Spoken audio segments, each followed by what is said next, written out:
क्रिस्त में प्यारे भाई और बहनों, आपके विश्वास जीवन में जरूर आपको ऐसे सवाल सुनने के लिए मिले होंगे। लोग आपसे पूछते हैं और बोलते हैं बाइबल से वचन दिखाइए। कुछ सवाल पूछने के बाद जैसे पूछा जाता है show the word from the Bible. प्रियजनों, ये बाइबल कहां से मिला है? बाइबल किसने एडिट किया है? बाइबल किसने हमें दिया है? ये बाइबल विश्वास योग्य है, किसने बताया है?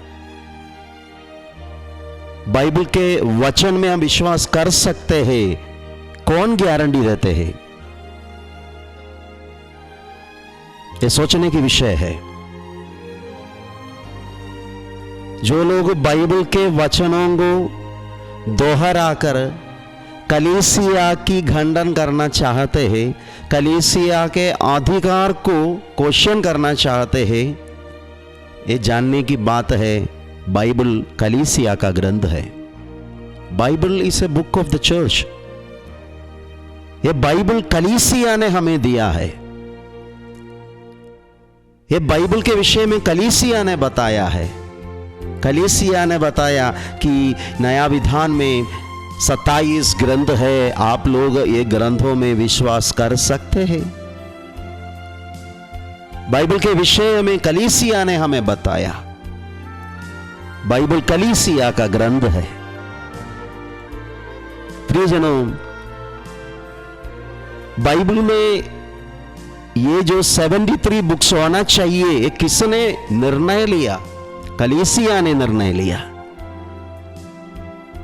बाइबल का जो कैनन कहा जाता है, बाइबल का कैनन, उसका मतलब है पुस्तकें और ग्रंथों का एक सेट।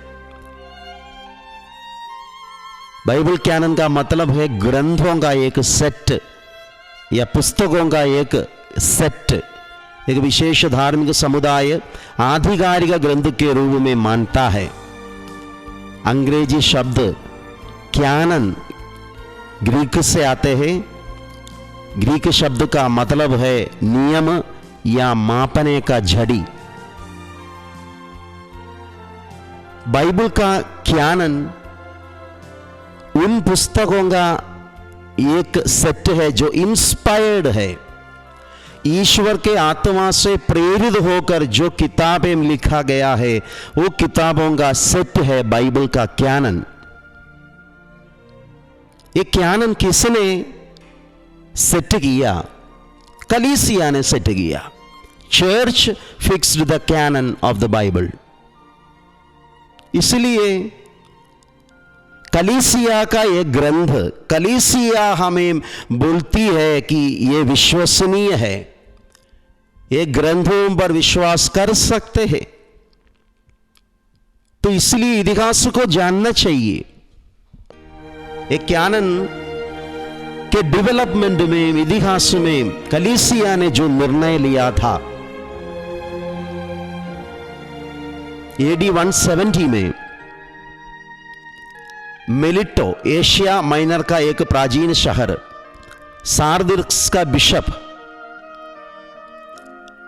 उसने कलीसिया में पुराने विधान का एक कैनन बनाया। वो कैनन में एस्तेर का ग्रंथ नहीं था।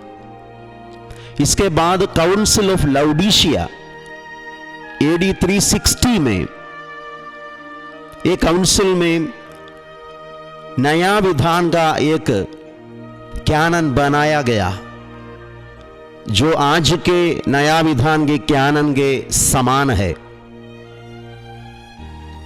पोप डमासुस AD 366 से लेकर 384 तक कलीसिया में शासन किया था। उसने अपने डिक्री में नया विधान के कैनन के विषय में हमें बताते हैं, हमें सूचना मिलते हैं। Roman council, council of Rome AD 382 canon के विषय में फिर हमें सूचना मिलते हैं। टुलूस का बिशप एक्सुपेरियस